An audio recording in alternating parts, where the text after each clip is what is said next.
Hey guys, I'm back. I'm sorry. I do have some stuff that I did want to add and I forgot. So, remember when I talked to you about hypocrisy in Christianity? So, the definition of a hypocrite is a person who says one thing and then turns around and does something else. So, and then too, just for clarity, I wanted to explain the difference between what I'm trying to do and what I see in Christian hypocrisy. So I'm not saying that I'm above hypocrisy. I am in hypocrite rehab. Okay? So what I do appreciate about this journey that I'm on is that if I'm called out for my hypocrisy, then I can admit it. If I am found, if I understand myself to be a hypocrite, I will thank you. I will actually thank you because yeah, the Lord, He can't stand hypocrites. And that's the other thing the Christians don't understand about Him. They do not know who He is. He cannot stand a hypocrite. Go in there and go see what He says about hypocrisy. So anyway, I wanted to tell you guys about the Supreme Court, and this is why I needed to add this. What I say, this is why we should all be afraid of Christianity, because these people, these 9 people that we're providing protection for, that we're paying, their salaries. We're paying the hypocrites to judge us, to sit there and be confirmed when they said that they weren't going to overturn Roe v. Wade. And Senator Collins, she's a Republican. She said this is what he told her. And then to turn around and then do something else that affects the rest of us. See, now this hypocrisy has spread these are the roots. These are the roots that I was talking about in that last in that last video, and how deep they run. And you are being judged by a bunch of hypocrites. So it's past time for us to wake up, to the world that we're in. And one of the ways, like I was saying, as a solution is love, man. That's all we got. We got to use the power that we have in our 10 fingers and our 10 toes because we're in a situation. And so I encourage you, you decide, to listen to the recordings. It's up to you. The information will be down there if you don't want to listen to it, here. And just give us all the opportunity to start thinking critically and just be aware of the systems in place that are around us. Okay, so here we go. Beginning of this term that just ended, there was a lot of people wondering what this supermajority, if you will, of 6 conservative justices would do. And at the end of the term, I think we've got the answer. I think that this is a very conservative, aggressive new court, and we've seen it in a number of opinions this term. I think it was probably clearest in their decision to take on the abortion case and the gun case. In the gun situation, the court had been turning away numerous gun rights petitions, usually with a dissenting opinion written by Justice Thomas, saying that the court had made a constitutional orphan of the Second Amendment.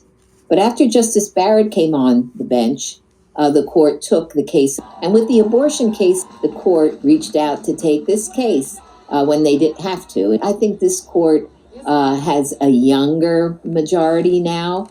And yes, these new justices, primarily the 3 appointed by former President Trump, know where they want to go. So I think it's an aggressive court. What more can I say? I want to ask you about the area of religion. I mean, it used to be that courts would try to navigate between the Establishment Clause on the one hand, with the First Amendment saying that worried about government speech seeming to endorse religion, and then the Free Expression Clause protecting people's right to free expression of religion in the First Amendment. Where is that balance now after this term? I think the Roberts Court, has been on a consistent trend that elevates the Free Exercise Clause above the Establishment Clause. Justice Breyer used to talk about how it's true that those 2 clauses can sometimes clash, And what you would try to look for is, he called it the play within the joints to reach some sort of compromise. But I think that play within the joints has pretty much disappeared in the Warren Court, the 60s and 70s. Religion-related decisions were generally protective or in favor of religious minorities. But since the 90s and the Rehnquist and Roberts Court, and particularly the Roberts Court, the religion decisions have been in favor of majority or mainstream religions. This term also saw something unprecedented: the leak of a draft opinion in the abortion case. Is there any sense of what that's done to the relationship among the justices and in the way the justices work together? I think we we have a little sense of it. Certainly, Justice Thomas made comments about how it has affected the justices' ability to trust each other. The court really believes in protecting the privacy of its decision-making process. And to have a major leak like that, an unprecedented leak, makes it seem just like, any other political institution. In the closing weeks of the term, we got some big opinions about some contentious issues, and there was some sharp language in some of the opinions. I did find somewhat striking that some of the dissenters, in a sense, were calling out the court, the majority, as aggressive. I think it was Justice Sotomayor who said in one of her dissents, she called them a new and restless court.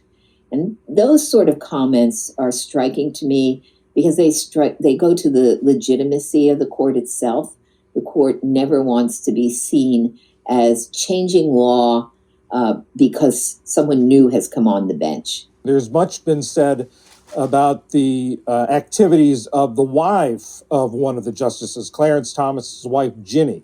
Do you think that has had an effect or an impact on the court's image? I think it definitely has. The alleged failure of Justice Thomas to recuse from a case involving the January 6th investigating committee's desire to get White House documents. He was the only one who dissented from that case and did not recuse. The fact that his wife was involved in attempts to change the results of the election, all of that, it just paints such a portrait for the court that it's hard to shake. Along those same lines, someone who's been very concerned about the reputation of the court is the Chief Justice, John Roberts. I would imagine that this has been a very difficult term for him. Prior to the court getting a 6-justice conservative majority, and it was only, 2 terms ago, he was very much in control in terms of cases. He was in the middle and still able to cobble together majorities with the justices to his right and to his left. But now that there are 6 conservatives on the court, you only need 5 for a majority opinion. And these 5 don't need Roberts. And so he was in dissent a couple of times with the court's liberal wing. And then also he wrote some concurring opinions, as in the abortion case, in which he was, in a sense, almost scolding them about how judicial humility, modesty, judicial restraint should lead them to not, overturn Roe. They did not accept his view. And I don't see that it's going to get any easier for him. His influence certainly has lessened because of the 6-justice conservative majority. We began this discussion by... Okay, so if you want to hear the rest of it, the link will be down there, because I don't want the video to be too long if I can help it. So, Christians. Clarence Thomas is one of the black Republicans that I talked to you about in that last video. that he is.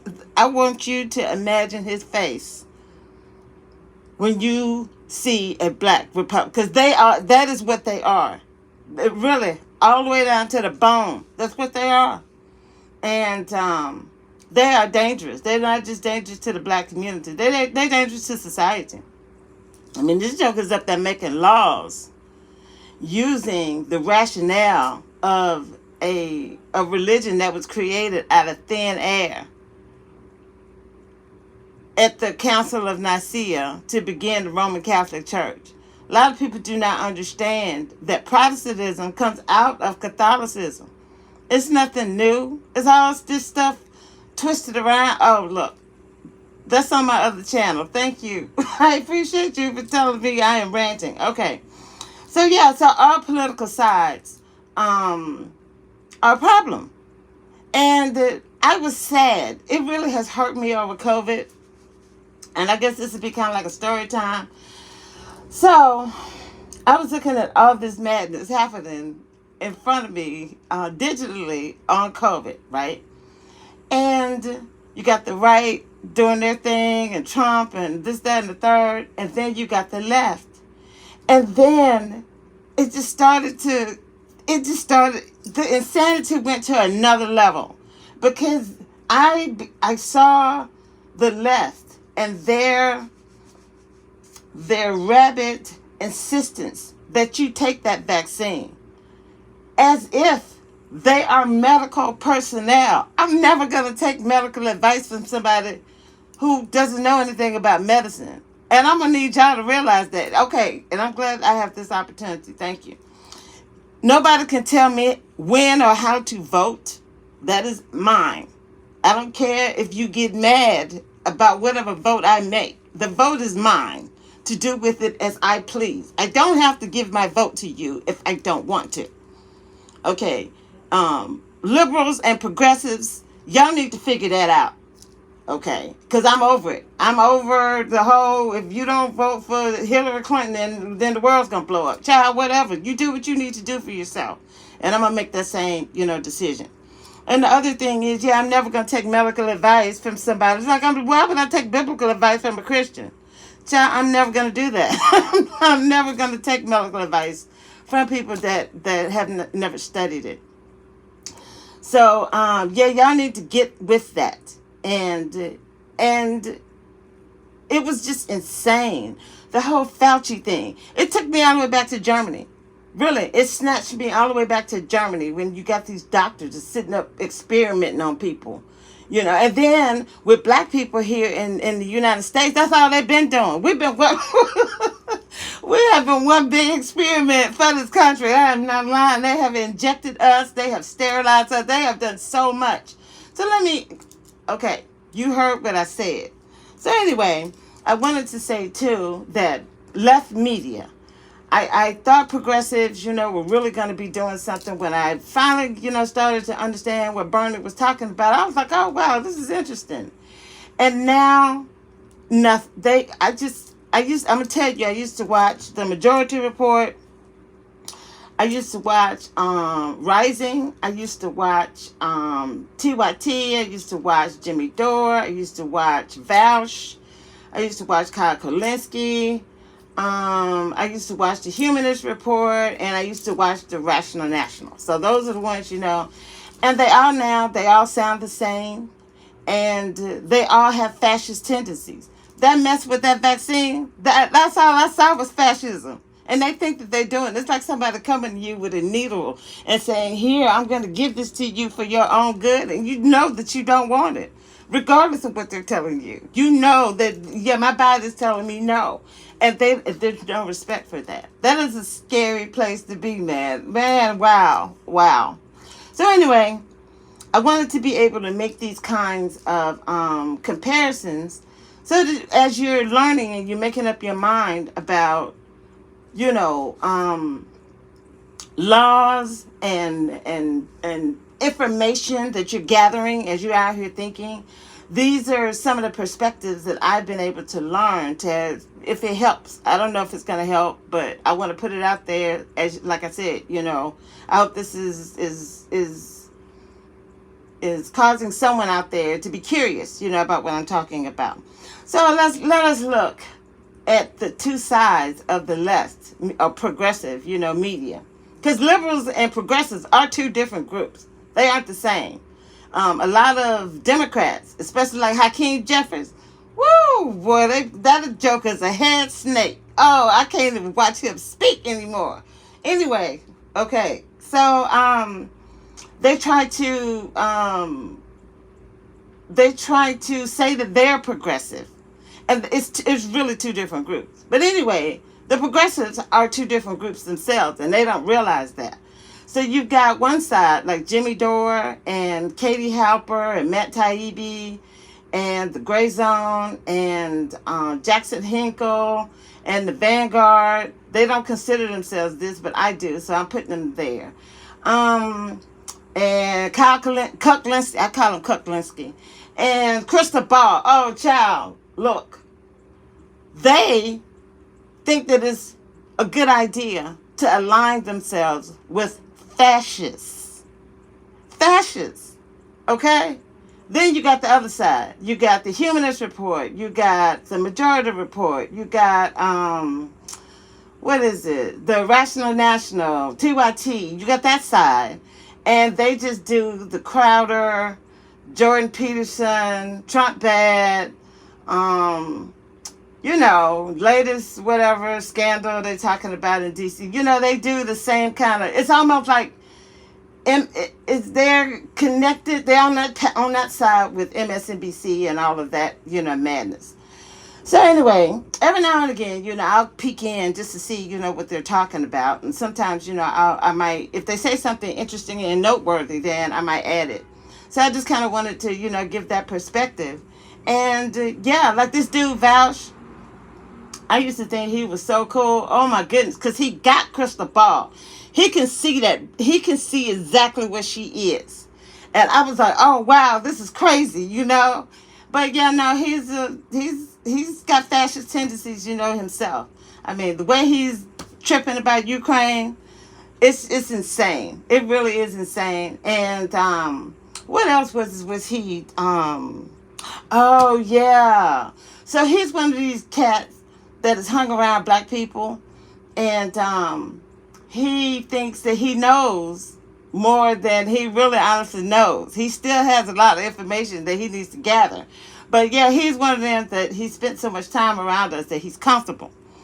So when things like Kyrie, Irving, came up, then of course him and TYT and the rest of them gonna jump on there and they're going, oh yeah, that's anti-Semitism. Oh, Jews, so they have to be protected. Oh, Jews, the holocaust. Oh, those who can, because we got people who cannot, I call them whatever, they who shall not be named. Okay, we got to do that one. So when the video was out and everybody, was tripping off of it, didn't even know what it was, okay? And then, in defense of they who shall not be named, not even understanding what they're defending. And see, that's the thing. That's why people don't know anything about us. We don't know anything about us. We're still learning who we are. We are connected deeply to this earth. There is a story to tell about us and how we got here and what we have been put here to do. And people just need to get over it. Okay? They who shall not be named. Jacob had 12 sons, okay? 12. Let that sink in. Get over yourselves, okay? It's a new day. People are waking up to these lies that they have been told, and y'all just gonna have to go have a seat. We know. We're finding out information. So I just wanted to put that there. And then you got people like Kyle and his, oh wow, I call her a slut, because that's what she is. This heifer is on here with her, the confidence. You have to go back and see her on Rising Child. She just seemed like she had all her stuff together, and then come to find out that she cheating on her husband with Kyle Kuklinski. I mean, her husband is really nothing to look at either, but Kyle Kuklinski, she couldn't do no better than Kyle. I I heard the rumors, and I refused to believe it. I was like, yeah, she can't be that stupid. Yeah, she is that stupid. And she is trying to align the left, the progressives, with fascists. I don't see she is doing the exact same thing that the Democratic Party is doing with the Republicans. This is a bad relationship that they got going on, and she's doing it on the left from the other direction to complete the circle. Man, I'm telling you, this is just it's ridiculous. But anyway, she, like I said, so now wait a minute. Now she's getting a divorce, and her and Kuklinski are not engaged. Who does that? Who does that? Who does that? And then think that can exude confidence and then start telling me about what a good idea it is for me to sit up and chop it up with a fascist that I know is a fascist. And it's like trying to go to bed with a snake and then think that you're not going to end up getting bit. It's like, I don't know. Okay, so what else do I have written down here so I can finish this video? And so Kuklinski will sit up and goes back to that Vosh conversation that I was having, about he one of them jokers too that's been around black people and think that he's comfortable. He's another comfortable one, and he shouldn't be as comfortable as he is. Because I've heard him talk about Will Smith, when Will Smith slapped Chris Rock, and then the whole thing where August Alsina came back up and this, that, and the third. So he's like, oh, because Jada was talking about they was having threesomes and all that or whatever. She was saying that August Alsina was a part of the relationship openly between her and Will. And so people had a problem, with that. And I get it, because Will don't look like that kind of cat. But hey, Jada, I can see that. I actually could see that, from Jada. And they live in Hollywood, so I just don't understand okay, that's a rant. But he actually had the unmitigated gall. This is Kyle Kuklinski. His thing is secular talk. He had the unmitigated gall to sit up and talk about the relationship that Jada, Will, and August Alsina had, while he over here in his little love triangle himself. She is married and engaged. But this is how comfortable he is sitting up talking about black issues and black people, not even looking at the whiteness that is just knocking him out. It's knocking me out, so I don't understand. He in it, so I don't understand how it's not knocking him out, as well. And then he did the same thing with Kanye West, recently. Oh, Kanye West, he's sitting there talking about he like Hitler. But the woman you finna get married to and you are sitting up here platforming a fascist. Saga and Jetty is a fascist. Go back and look. I'm not the only one that has said this about this joker, okay? And y'all can ignore this if you want to. It's up to you. But that mess that she got going on with Saga and Jetty and that he got going on with Saga and Jetty, how is that any different than what Kanye is saying about the fascists that he said he liked? So it's okay for you to like your fascists. He's cool. But Hitler fascists, oh yeah, that's a line that, cannot be crossed. I'm not doing this with you guys. This is the level of insanity that I've been talking about that I'm trying to break free of. I am exhausted. I can't do this no more. So I actually wanted, before I finish the video, to touch on the pussy grabbing that I missed when I was talking about Republicans like Rick Wiles, who sat up and voted for Donald Trump after they heard him say it. They heard him say it, and they still went and voted for this joker. Man, I had to add that in, because my mind was blown. My mind was like blown.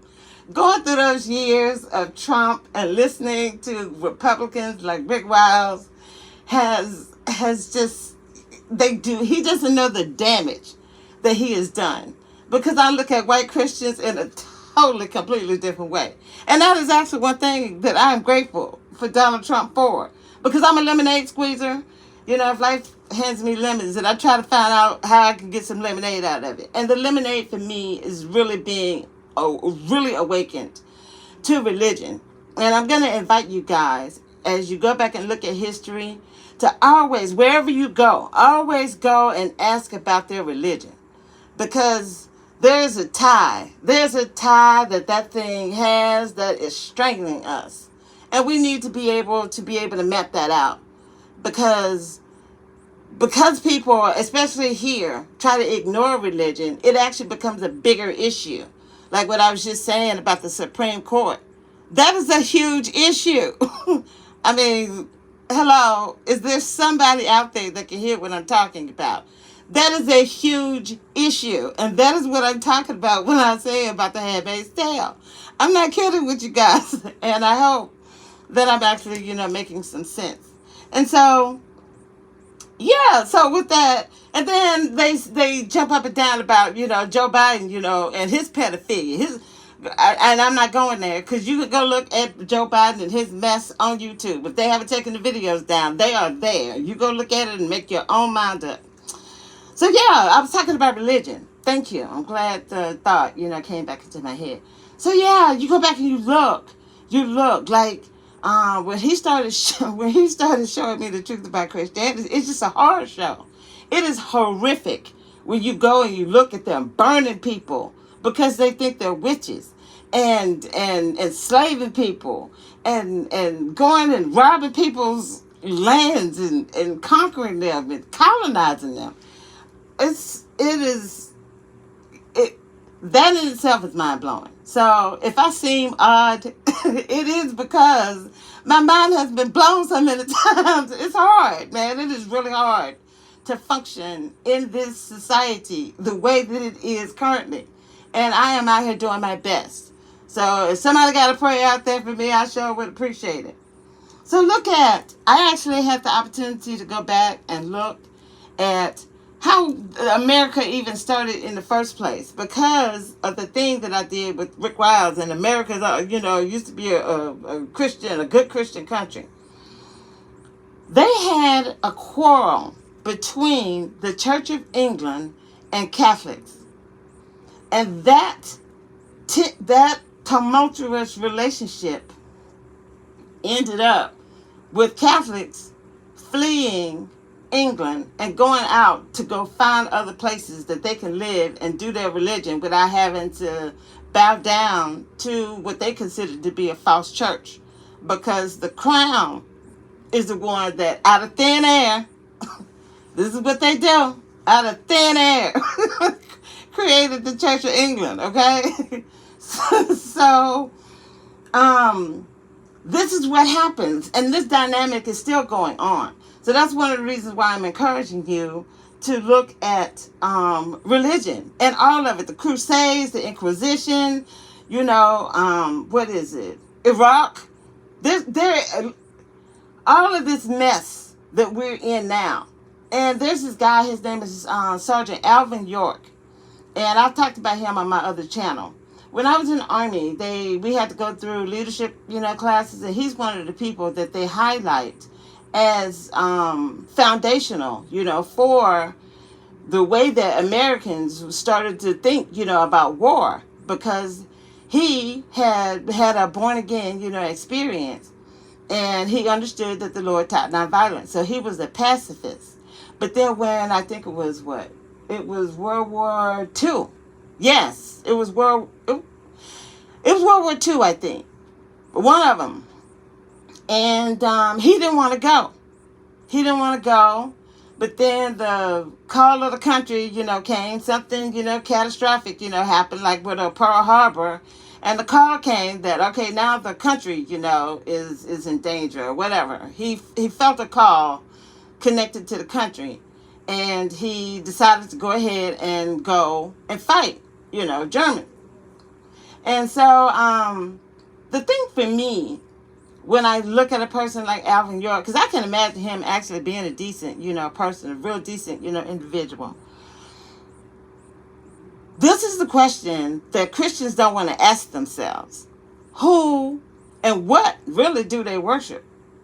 Was he going to stay faithful to understanding that the Lord did not want him to participate in violence? Or was he going to stay faithful to the country and, go and do his duty, And I can see that from both sides, having served, in the army, and now understanding that the Lord actually taught nonviolence. So it's a quandary.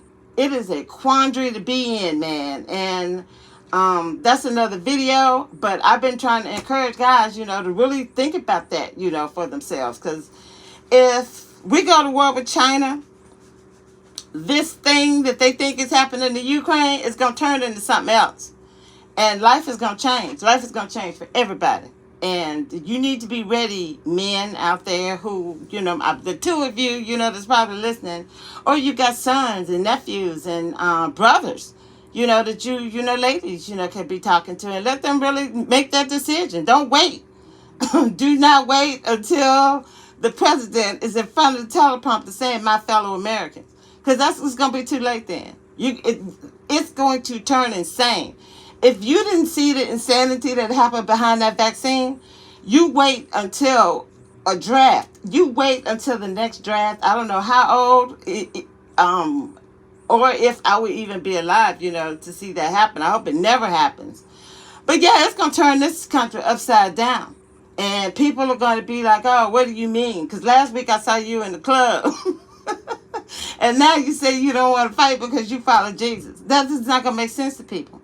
Because yesterday you weren't following Jesus. But today, now that the country, quote unquote, and I'm using air quotes, needs you, then you have to step up and give your body, for this country because you've gotten so much, out of it. It's going to turn into something else. And as you go back and you look at history, that's one of the things that I would encourage you guys to look at. His name was Sergeant Alvin York. And, really revered in military leadership, classes. So is that it? Did I get everything?